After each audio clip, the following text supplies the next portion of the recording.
passenger rail conductor, as we will take a journey back into Ontario Railway history. As we depart the station, just a few announcements for your safety and overall enjoyment of your journey. First and foremost, we do ask that while the train is in motion, you remain in your seat, please. In the event we have to come to a sudden or emergency stop, we do not wish anyone to lose their balance, fall, and have an accident to spoil your festivities here on Canada Day. Now, despite the fact our coaches are approaching 100 years of age, they do come with some of the more modern conveniences, the least of which is your personalized antique air conditioning device, very conveniently located on the side walls at the end of every seat. So if you have yours turned on, do keep heads, arms, and everything else you value inside your window at all times, please. Please do not throw any garbage or objects out from the train onto the right-of-way or onto the floor. Do make use of the garbage container located here at the front of the coach from where you boarded. We do appreciate diligence in keeping feet off the seats, please, as other people will be sitting here today. And lastly, smoking is prohibited while aboard the train. We're going to take a nice leisurely journey up through the Beacon Creek Valley to the town of Beacon. And along the way, I'll give you a little history on the rail line, the equipment that we use, and point out a few of the scenic highlights. Now, the rail line on which you did take your journey today was constructed as the Hamilton and Northwestern Railroad. This line originated out of Port Dover on Lake Erie, went across the top of the Niagara Escarpment, down through Hamilton and around Hamilton Bay, and into a little village at that time of Burlington. The line then swung north, came up through Milton, Georgetown, and into the area known as the Calgary Hills.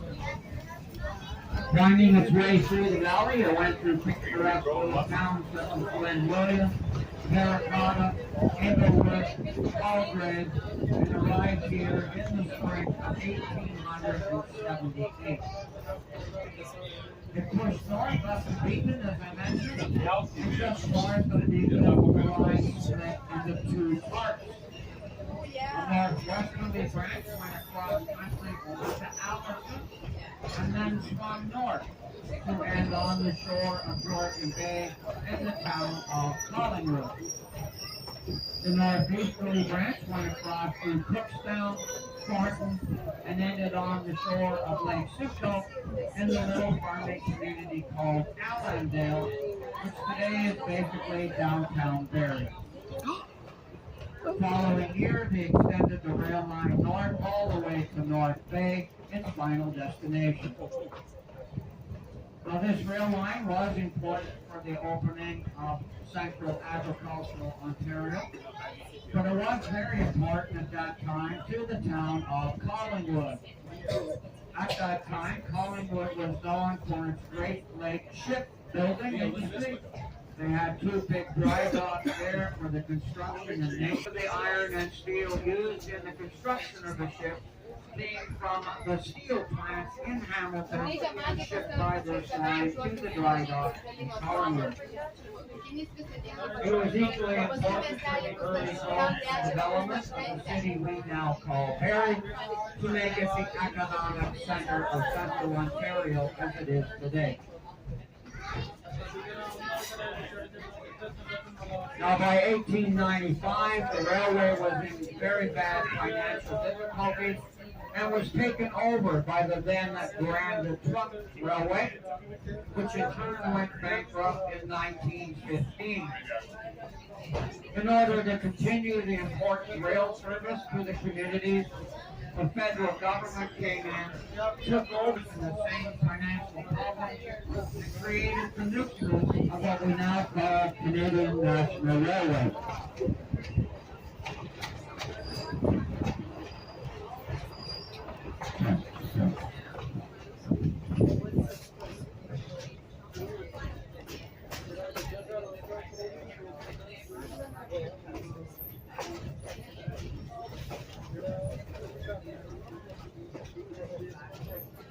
Now, Canadian National, this as a secondary freight line, clears to the late fall of 1980.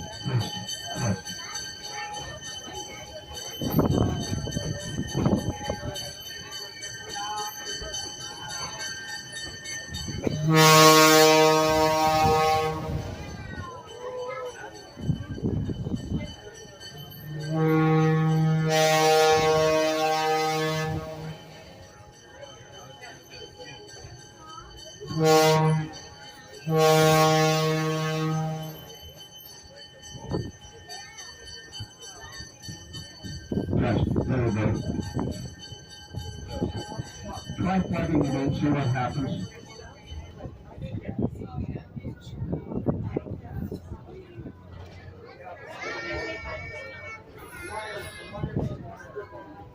Test 1, 2.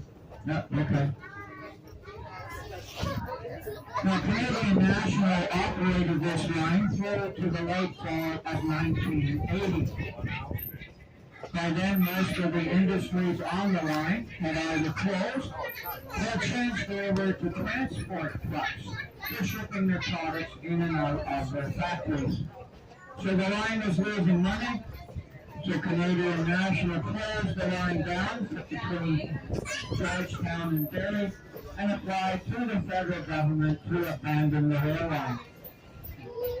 The abandonment was granted, and in 1985 they began to remove all the tracks from Georgetown northward.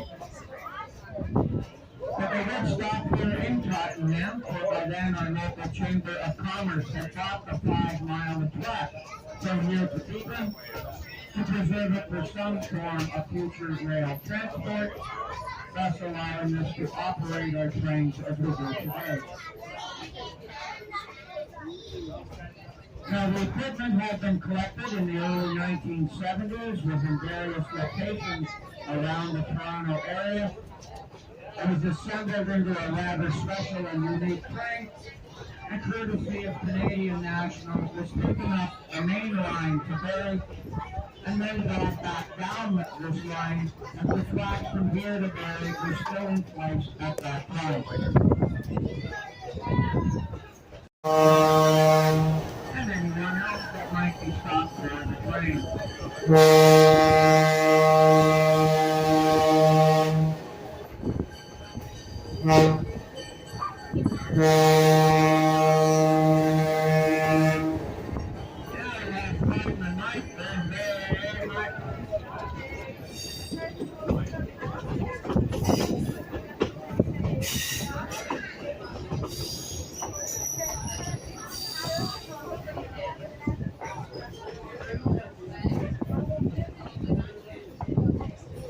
Our next crossing is coming up, when our flagman once again will be on the sunny side of the train. Perfect. There should be flagman again.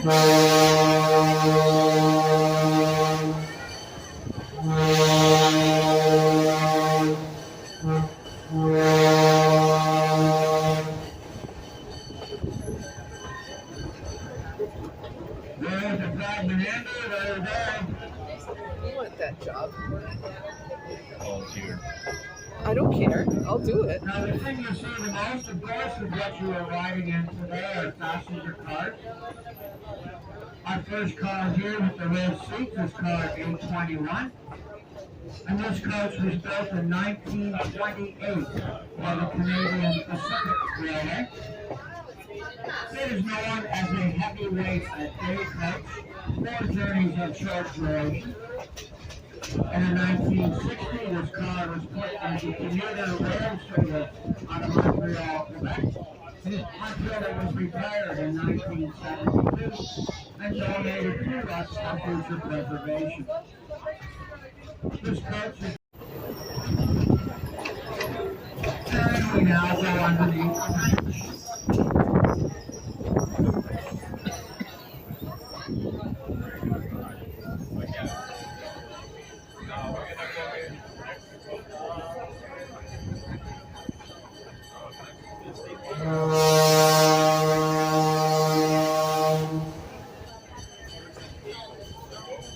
So I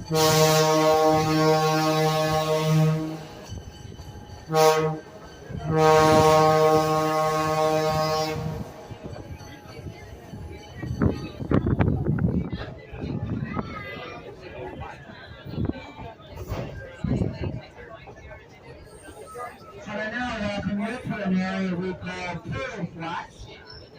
So it is here we have some of our large green snapping turtles that reside in the valley floor. And on an occasion in the early spring, we must even stop at the frame here, get off, and physically remove the turtle from the track before we can proceed.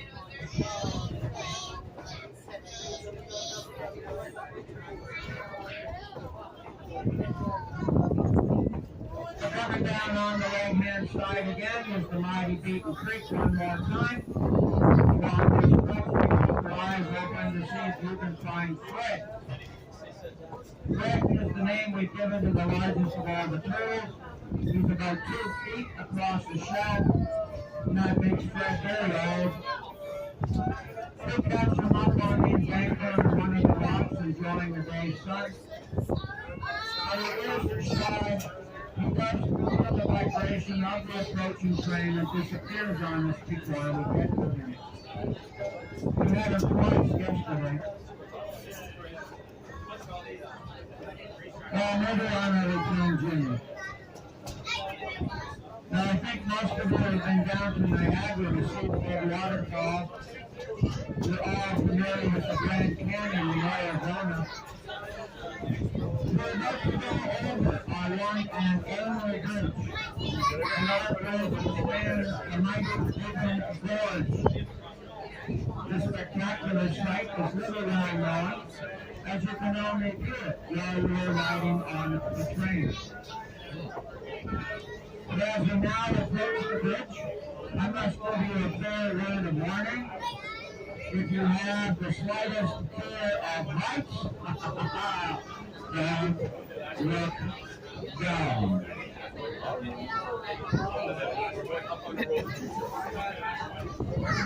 And here we go. And that is it. That is the mighty Beaten Gorge. Well, we're climbing up a steep hill now, so our locomotive is working hard to pull our 240 tons of train up this hill. But as I mentioned earlier, the railway was very important for the opening and development here of central agricultural Ontario. Long before we had our road system and highways that we take for granted today. Back in the late 1800s, the only way to travel any great distance in comfort and in all kinds of weather was by taking the train. But now manufactured goods could be more easily brought out of the city into the countryside. Farmers could ship their product more easily to the bigger markets in the city. The Royal Mail would be aboard the train for distribution to the many stations on the line. And many people in the little towns and villages were employed by the railway. So as the railways pushed north and westward, these once isolated communities now have their main connection to the outside world and began to grow and prosper due to the presence of the railway in the little town.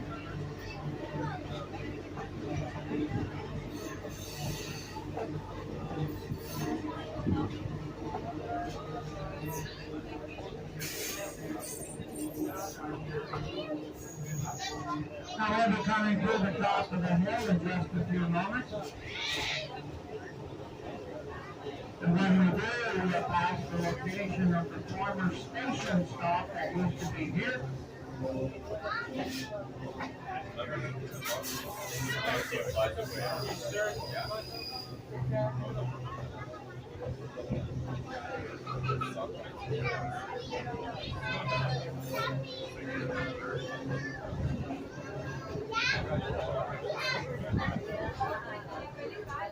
We've reached the top of the hill, and this place used to be called Nowhere, for obvious reasons. When you look around, it's hard to believe that the current population here is 58. But that will change to zero as soon as the train leaves. But as you can see, we are not escaping the urban sprawl that's taking place. We have a big subdivision going on here to the west of us.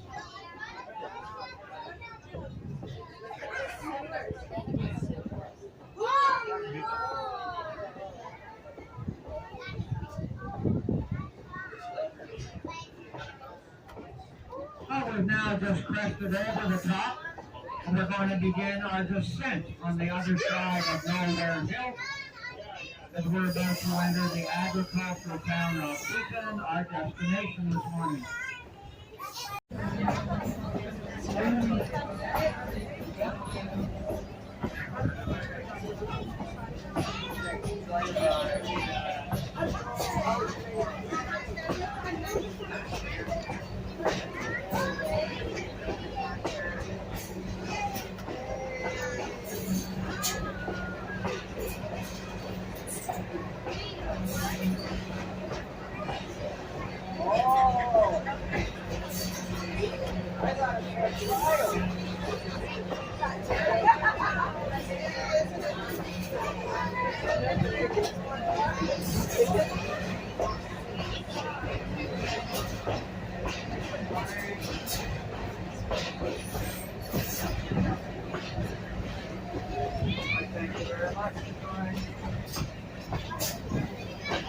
Hello.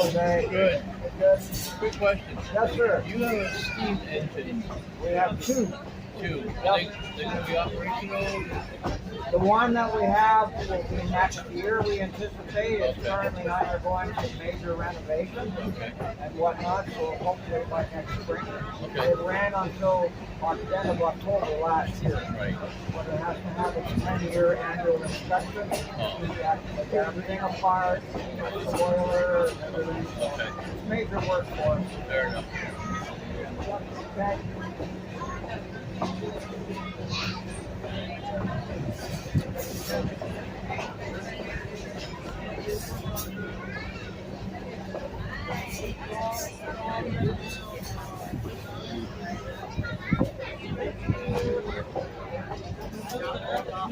Well, I don't know. They said you had over there.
Ladies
and gentlemen, as we're coming back into Tottenham, we're about 4 minutes outside.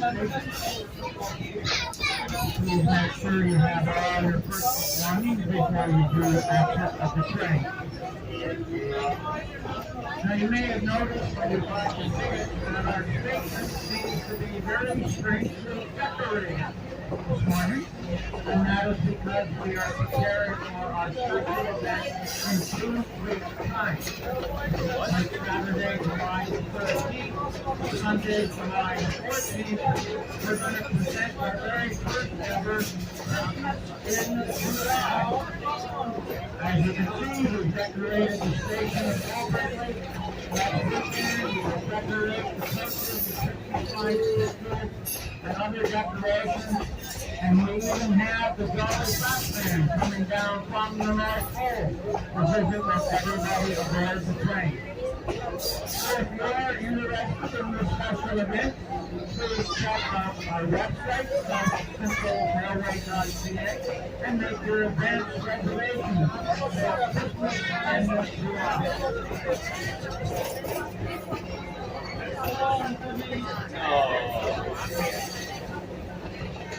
Now, if you do come into the platform for your station, if you remain in their seat until we have confidence to play our final stop, and we're now going to take for you to exit the train.